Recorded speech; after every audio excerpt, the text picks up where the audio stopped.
आज की कहानी देवी, एक रहस्यमयी स्त्री, अ मिस्टीरियस लेडी। पश्चिम बंगाल के पुरुलिया जिले में स्थित बेगुन कोदर नाम का रेलवे स्टेशन। रात का समय था। स्टेशन पर बहुत कम लोग ड्यूटी पर थे। तभी दूर कहीं से हल्का सा नीला प्रकाश आता हुआ दिखाई दे रहा था। स्टेशन मास्टर गौर से उस ओर देखने लगा। ये एक आकृति बना रहा था, एक घोड़े जैसी आकृति जिस पर कोई स्त्री सवार है। नील, ये क्या है? उस नीले अश्व पर सवार अत्यंत तेजमयी और सुंदर स्त्री ने अपने घोड़े से प्रश्न किया। वो स्टेशन से गुजर रही तेज गति की ट्रेन की ओर इशारा कर रही थी। देवी, ये लौह वाहन है, मनुष्यों ने इसे बनाया है।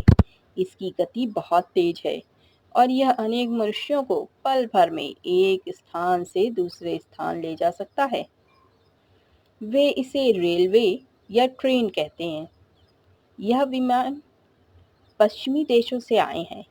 मनुष्यों की ही ये देन है। आश्चर्य! पर वास्तव में उस अश्व ने मनुष्यों की भाषा में बोलकर उसे जवाब दिया। ओह, ऐसी बात है, लेकिन तुम्हारी गति तो इससे कहीं अधिक तेज है। पर क्या इसकी गति मुझसे भी तेज है? इसके लिए तो आपको प्रतिस्पर्धा करके देखना होगा। तो देर किस बात की? अभी चलते हैं। वह स्त्री घोड़े से नीचे कूदी और कुछ ही पलों में वह ट्रेन की तीव्र गति से गति मिलाकर तेजी से दौड़ रही थी।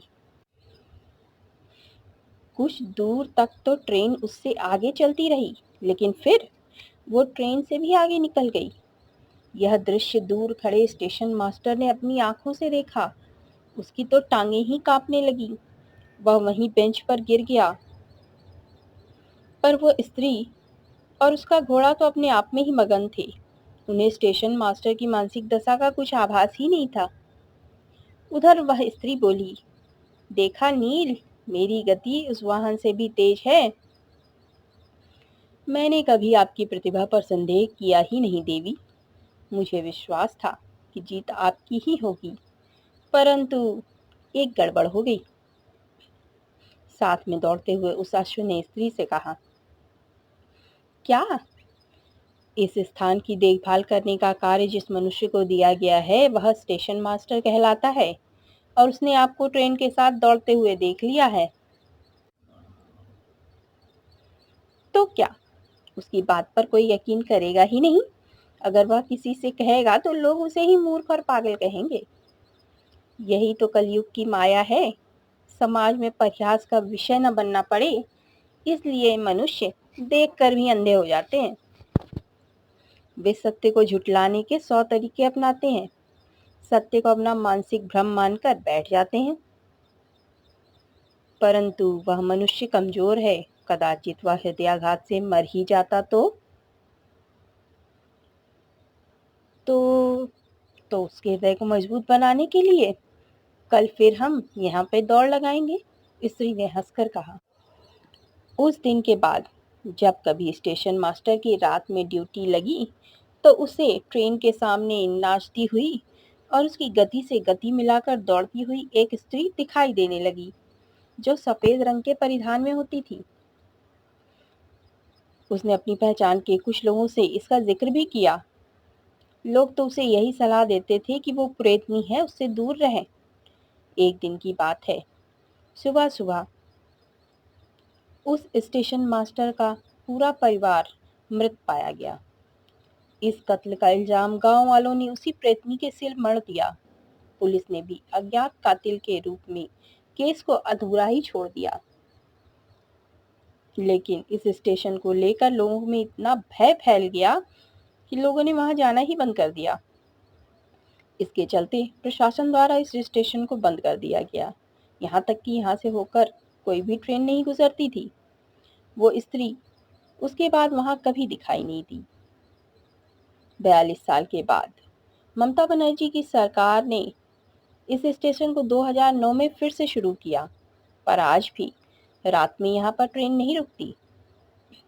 हाँ, यहाँ से होकर ट्रेनें गुजरने जरूर लगी थी, नील, समाचार पत्र में तुम्हारे लिए एक सूचना है। उसी सुंदर युवती ने हवा में किसी से बात की और अचानक वहां एक नीला घोड़ा प्रकट हुआ जिसके शरीर से प्रकाश निकल रहा था। क्या उस स्टेशन पर वह लौह वाहन फिर से चलने लगा है जहां पर हमारे ऊपर एक परिवार की हत्या का दोष मढ़ा गया था?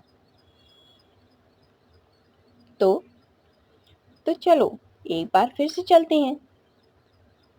आपको वो क्या कहते हैं, पंगे लेने की का शौक है क्या? हाँ, सही समझे। चलो ना प्लीज। चलिए देवी, आपको मैंने कभी ना की है? वह स्त्री आज भी उतनी ही रूपवान और युवा दिख रही थी जितनी 42 साल पहले। क्या वह वाकई कोई देवी है? रात के समय स्टेशन पर एक बच्ची श्रेया अपने पिता के साथ आई है।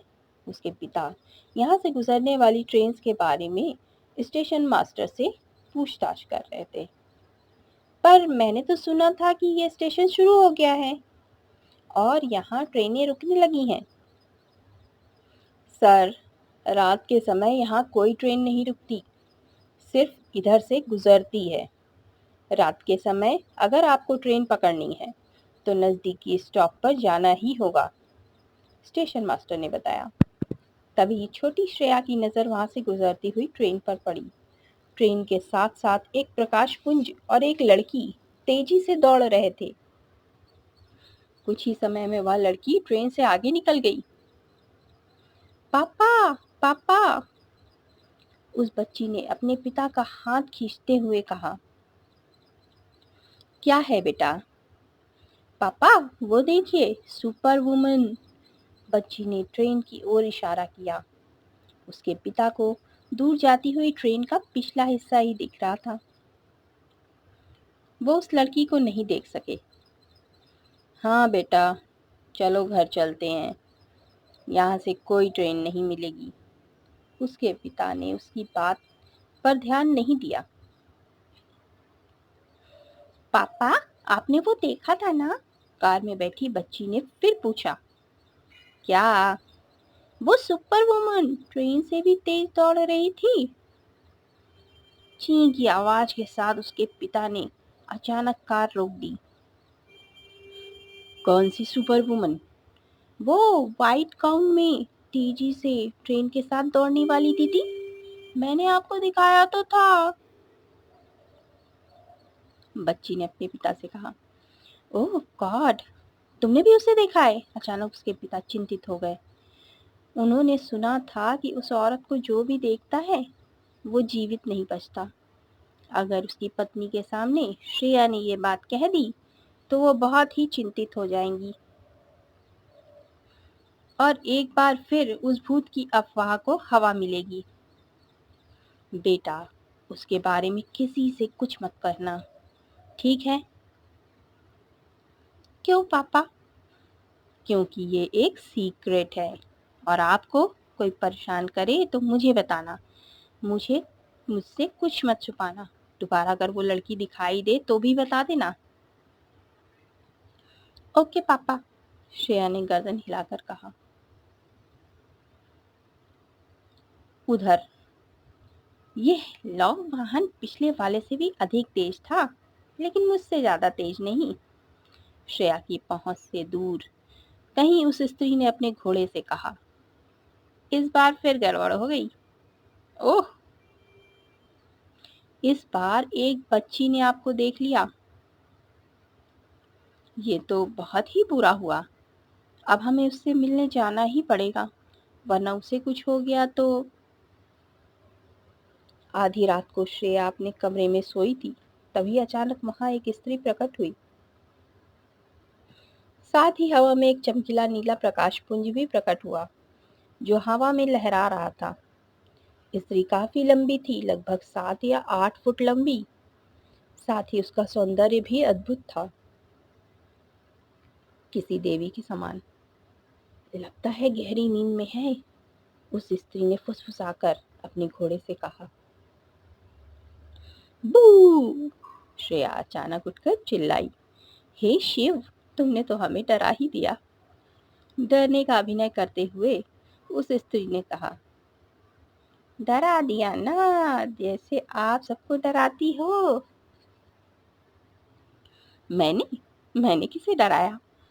मुझे सब पता है, पुराने वाले स्टेशन मास्टर को आपने ही डराया था। तभी तो सब लोग स्टेशन पर भूत की बात करते हैं। तुम्हें मुझसे डर नहीं लगा? नहीं, मैं तो बहुत ब्रेव हूँ। आप इतनी तेज कैसे दौड़ लेती हैं? और आप यहाँ कैसे आईं? दरवाजा तो बंद है और खिड़कियाँ भी। श्रेया ने ढेर सारे सवाल दागे। मैं अणिमा सिद्धि की सहायता से अपना आकार एक अणु के बराबर कर सकती हूँ और लघिमा सिद्धि के कारण ट्रेन से भी तेज दौड़ सकती हूँ, उस स्त्री ने बताया। सिद्धि! ओ, मेरे क्लास में भी एक सिद्धि है। क्या आप भी की तरह वो भी तेज दौड़ सकती है? हाँ हाँ, नहीं, वो वाली सिद्धि नहीं। सिद्धि यानी super power. Wow, I knew it that you are a super woman. पर आपने स्टेशन मास्टर की फैमिली को क्यों मार दिया? सब लोग कहते हैं कि आपने उसके पूरे परिवार का कत्ल कर दिया था। थोड़ा डरते हुए श्रेया ने पूछा, तुम्हें क्या लगता है, क्या मैं तुम्हें कातिल दिखाई देती हूँ? श्रेया ने नाम में सिर हिलाया। असल में उसकी जायदाद के लिए उसके अपने पारिवारिक दुश्मनों ने ही उसे मारा था, पर नाम मेरा लगा दिया गया। सुनो, तुम किसी को मत बताना कि मैं तुमसे मिलने आई थी या तुमने मुझे कभी देखा भी था। पर मैंने तो पापा को बता दिया। कोई बात नहीं, अब अगर वो दोबारा तुमसे पूछें तो कहना कि तुम मजाक कर रही थी,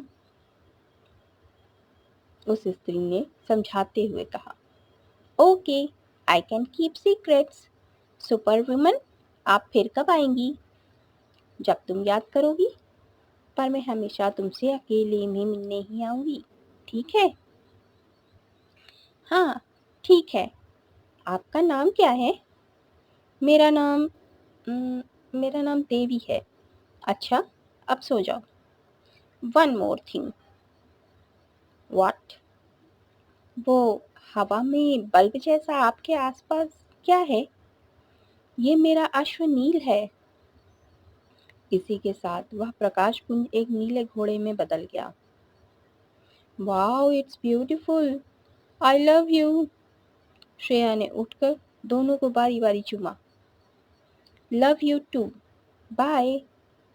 वो लड़की वापस एक चिड़िया जैसी छोटी होकर रोशनदान से बाहर निकल गई और वो घोड़ा भी प्रकाश पुंज के रूप में बाहर चला गया।